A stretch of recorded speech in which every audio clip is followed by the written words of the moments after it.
Hey, what's going on, cash flow hackers? Welcome back to the Financial Efficiency Masterclass. And this video, we're going to be talking about the solution, right? So we've talked about the problems, the challenges, the things holding you back. We've talked about aligning your money with your values and beliefs. Hopefully you've gone through and you've actually completed the values and beliefs workbook to a great extent, to whatever level you're comfortable with. I know some people are going to go deeper than others. Totally cool. But I really hope you took some time for it.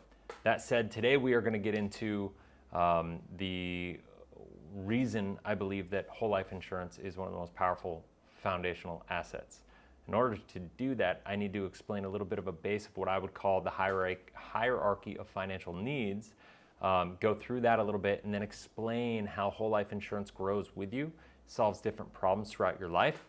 And while not everybody's ready for whole life insurance right now, I do believe, based on my values and beliefs, that having life insurance as a backstop to protect our financial wealth, to protect our families, to protect our legacy is one of the most important things that we can do. You know, I always said that life insurance purely is a love-based decision. Like, I have a lot of life insurance on my own life. I don't have life insurance for me. I have it for my wife. I have it for my kids. I look at life insurance as a self-completing plan. I look at it as this financial tool that can make sure that what I want to happen will happen when I want it to happen, whether I'm here to see it or not, if something tragic happens to me or whatever. Now, there are a lot of other ways that you can utilize life insurance because there are a lot of ancillary benefits that they create, and I'm going to talk about that in a couple moments. But the bottom line is, I just believe life insurance is something that people try to sidestep a lot of the time, and I think a reason is because most people lack vision and they don't understand it, and it's really hard because we live in a world where people are struggling, people are tight, they're paycheck to paycheck, and the idea of spending $50 to $100 a month on a life insurance policy when you're having a hard time paying bills, or maybe that's going out to dinner for one night extra a month kind of deal, and people, once again, they don't want to sacrifice that for a bill for insurance when you know that the likelihood of you dying early is probably not very high, right? So people just don't deal with that. But the bottom line is, if I could show you a way that you could kind of have your cake and eat it too, once again, that's what financial efficiency is at its foundational core. The reason I love whole life insurance is because we have an ability to get each dollar to perform multiple functions, and so we're going to get into that. So let's do this. Before I get into anything else, I want to talk about this. Okay, so this is what I call the Life 180 hierarchy of financial needs. Okay, and so you see here at the bottom of it, the foundation of our life, financial life, is cash flow and basic needs, right? Food, housing, transportation, daily expenses. We've got to have enough cash flow to manage all that. Once we have that, now we can start thinking about financial safety, which is like emergency fund, paying for assurances, so on and so forth.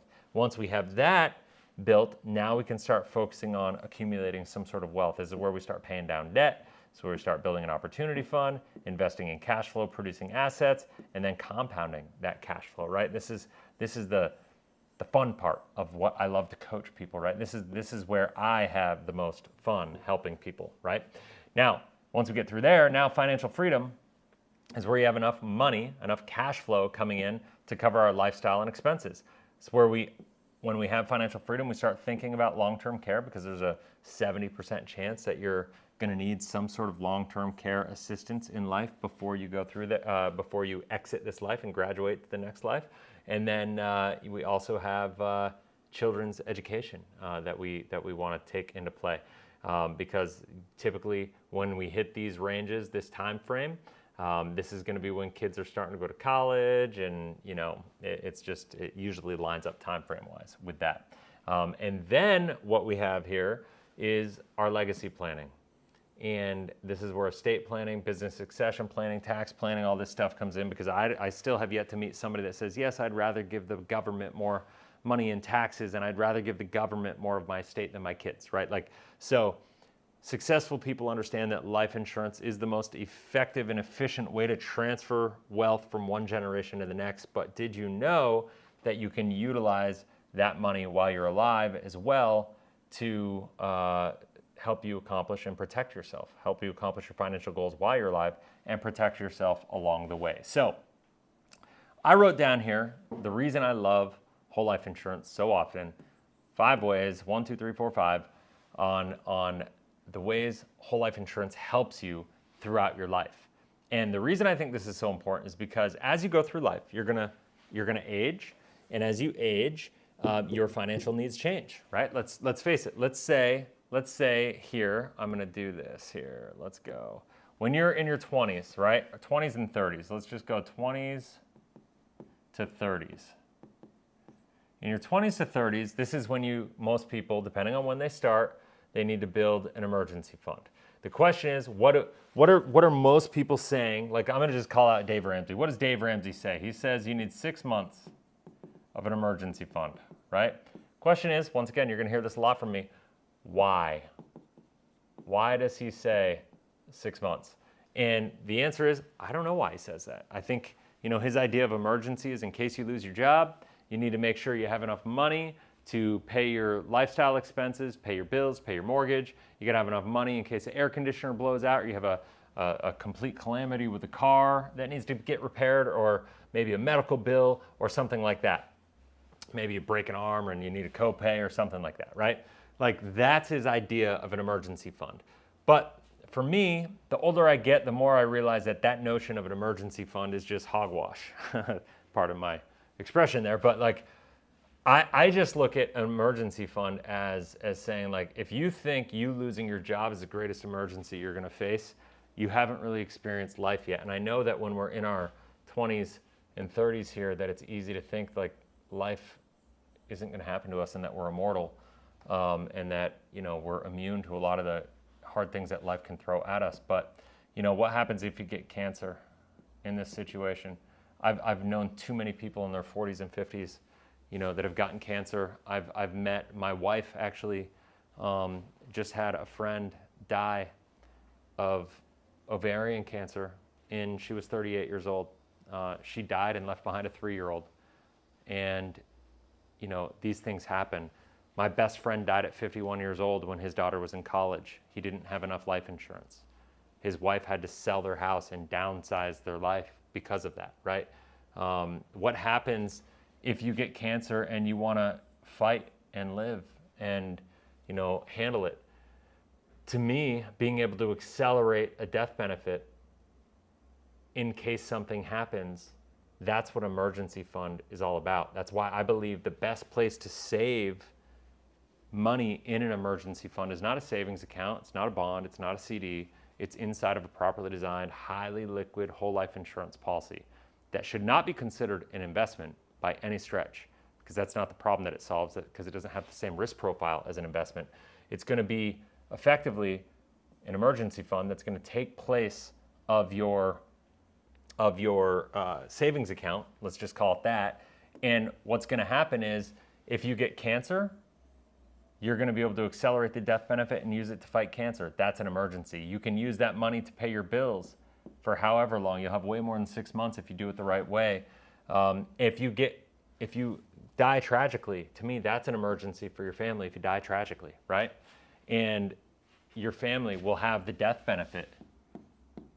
The death benefit will be there. It's a self-completing plan. If I'm saving money in an emergency fund, and let's say I'm saving $1,000 a month inside of an emergency fund until I have 6 months of savings, 6 months of income and lifestyle into my savings account. If I'm doing that to really truly build an emergency fund and something happens to me along the way, well, then when I die, if I have 2 months saved, that's what my family gets, and that's not enough. And so if I can have a way that I could save that money but have it in an account that gets me the ability to have cash if I need it to deal with cancer, or self-completes and has a death benefit that pays out if the ultimate tragic thing happens to me and I do pass away, that's pretty powerful. That protects me in all these different emergencies, right? Like, that's what an emergency should be. So that's first and foremost. Now, how much do we need in an emergency fund? I don't think this 6 months is good. I think 1 year is what we need for an emergency fund. That's why. I mean, I've done some consulting for job search, executive job search companies. One of the things I learned when I was working for a company is that the U.S. Department of Labor says that for every $10,000 of income you earn, it's going to take you about a month to find a job on average. Okay, some people find it faster, some people take longer. That's why they call it an average. But at the end of the day, if you make 100 grand, it's going to take you about 10 months to find a job on average. So once again, why 6 months? Why a year? I'm just overly conservative with a year. You can go based on your income, based on your comfort levels, based on your industries. Be educated, be smart, make good decisions, go from there. Align your money with your values and beliefs and go from there. Now, number 2, whole life is an opportunity fund, okay? Do you want to buy or start a business, okay? Do you want to invest in real estate? Do you want to be a private money lender? These are all different ways that you can create wealth in unique ways, right? This is how you can create cash flow. That's what it's all about. This is going to put you in the driver's seat of making decisions about your financial life. Utilizing whole life insurance as an opportunity fund is a safe foundational asset for you to have liquidity, use, and control of your money, to be able to invest in these things, to be able to lend it out, to be able to create what we would call your own banking system and control the opportunity costs that we were talking about for all these different areas earlier, which is one of the problems we're going to talk more about in the next video to go way more into depth in that. That is where the power starts with whole life insurance. So what I love is we talk about going back to here, right? And we talk about building a financial structure and not focusing on rate of return, but focusing on rate of result. And just like how we build a house, we have to build the foundation. We got to get our cash flow right, and we got to build our foundation on safety. Once we have our emergency fund and opportunity fund capitalized, now we can start accumulating wealth and investing, paying down debt, buying cash flow assets, investing in businesses, buying real estate, lending our money out to create wealth through private money lending, which is going to get you way better returns with far less risk. And if you know what you're doing and you work with the right people, and I've got groups and mentors that I can kind of plug you into that if you want it, that is what it's all about, right? So that's it. Now, on top of that, we're going to get to retirement, okay? We're going to get to retirement, and everybody has heard of this thing called the 60-40 portfolio. What is that? 60-40 portfolio says 60% equities, 40% bonds, and the idea of the 40% bonds is on negative years, we want to be able to utilize those bonds to be able to derive our income from. So on negative years, we don't have to liquidate negatively performing assets. If our equities go down in value, we want to let them recover, and we don't touch the 60% of our portfolio because the 40% bond portion will pay us for that year. The equities portion will recover, and then we'll have a good longevity into our retirement years, right? And remember, when we retire at 65, the average couple that retires at 65 has to have their money that they accumulate last 30 years. That's a whole different animal, a whole different conversation when we talk about financial efficiency. When we talk about income distribution and income planning distribution, efficiency on the back end as we're spending our money down and thinking about how do we spend confidently, how do we have a retirement plan confidently and not worry about running out of money. Most people are more worried about running out of money than they are dying. That's just a fact at this point in time. So the idea here, though, is if you go back to 2021 and 2022, it was the first 2 years ever that bonds and equities lost money in the same years. So basically, what did that do? It said the 60-40 portfolio idea is dead. It's gone. It doesn't work. All these portfolios blew up. Well, the idea of a volatility buffer is utilizing whole life insurance as a bond alternative. My buddy Tom Wall, he's got his PhD in retirement income planning. He's brilliant when it comes to this stuff. He did a 90-year study on whole life insurance versus bond funds, and he discovered that for every 10-year period, every rolling 10-year period for the past 90 years, bonds outperformed whole life insurance 100% of the time, because the first several years in a whole life contract, there's expenses and charges and insurance and all that stuff, and you get benefits like the living benefits, you get access to the money, all the things that we talked about, living benefits, whatever, what we're going to be talking about in a second, so you get all that, but the bonds are going to outperform over the first 10 years. However, every 30-year rolling average over the last 90 years, bonds have lost to whole life insurance. So if you could get an asset that performs like a bond and has a standard deviation that's lower and that can never lose money, is guaranteed to never lose money on you in retirement, that you could draw on to protect your equities, right? The study shown by him, and then also Dr. Wade Pfau, who's a PhD, and also retirement income planning specialist, Dr. Wade Pfau says you can actually expect to get 25 to 50% better returns in your equities simply by having whole life insurance in retirement as a volatility buffer. Now, if you wait until you're 50 or 55 to get it into place, it can work. But imagine if you started in your 20s and 30s and you used it as your emergency fund at first, and then you had it there your whole working life when you raised your family to have an opportunity fund, and it protected you with all these different things along the way. It was there, and then you also happened to just pivot how you used it when you got to retirement, and then all of a sudden, bang, there it was. It's your volatility buffer. It helps you solve that problem when you're in retirement. This is the power of having a long-term vision and starting when you're younger, right? That's what we're talking about. Now, I always say the best time to plant a tree was 30 years ago. The next best time to plant a tree is right now, right?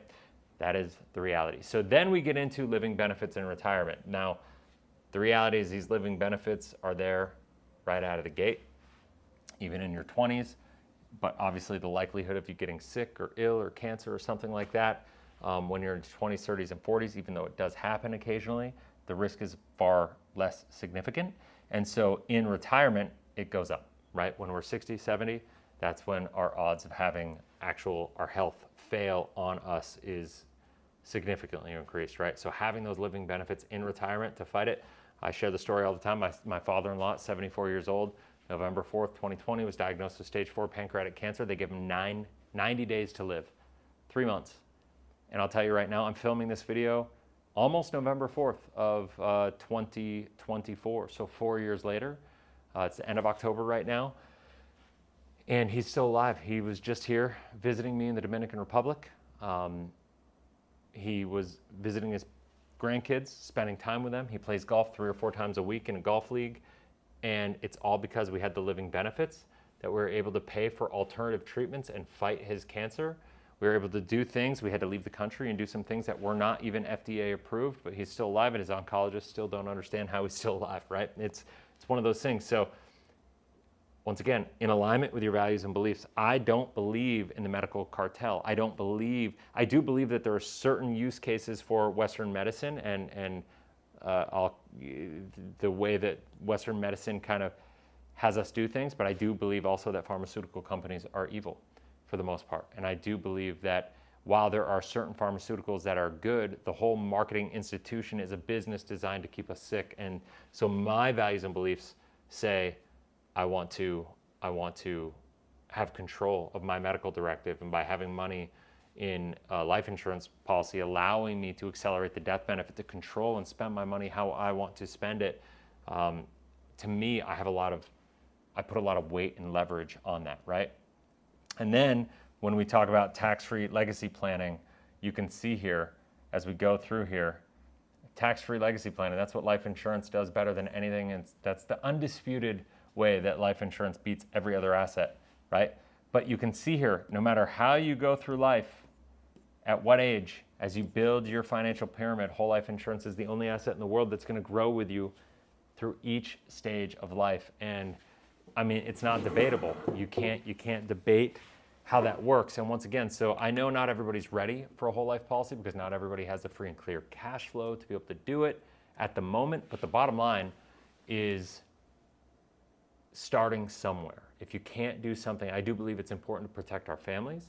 I do believe it's important to protect our insurable interests. You can get term insurance that have living benefits that go along with it to make sure that you're ultimately protected. And so, once again, it's not about a financial product. It's about looking at the financial structure right behind me, right here, and building your financial life accordingly, right? And building this life accordingly in a way that's in alignment with your values and your beliefs, right? And so now you're probably starting to see the importance of having your values and beliefs workbook filled out. How could you ever work with a financial professional that doesn't really know you intimately like that, that doesn't understand who you are, what your core values are, what your life mission is all about, what your vision is about? The challenge is most people have never taken the time to do that exercise, so they're not clear about it. So I promise you, if you're not living a plan on your terms and trying to go after your goals, you're going to be living somebody else's plan. That's just the way this world works, right? And so my encouragement to you is to keep going.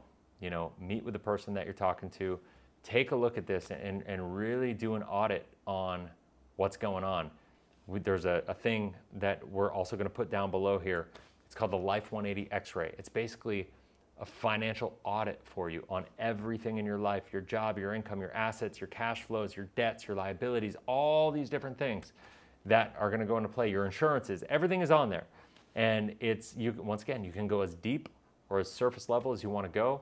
Deeper you go, the more impactful it's going to be. But if you go through that and you get with a person that is your coach, they can go through and look at that and help you look at your values and beliefs and help try to line it all up, right? That's where efficiency comes in, right? If we can do that, now we're going to be able to get into the idea of controlling opportunity costs, which I'm going to talk about in the next video. So till then, have a blessed, inspirational day. We'll talk soon. See ya.